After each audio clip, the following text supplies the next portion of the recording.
Kung meron tayong problema, meron tayong suliranin, ang ating Panginoong Diyos, ang ating liwanag.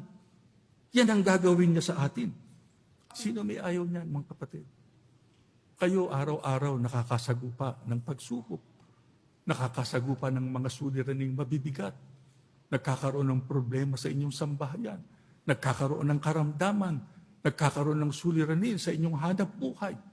Di ba't napakaganda na ang ating Panginoong Diyos laging nagbibigay ng liwanag sa atin? Di ba't napakaganda na ang ating Panginoong Diyos ay nagbibigay sa atin ng kanyang tulong?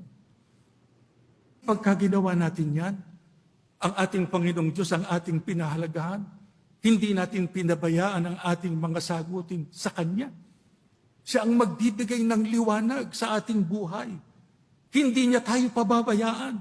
Hindi tatanggi ang Panginoon na magbigay sa atin ng anumang mabubuting bagay na ating kailangan sa ating buhay.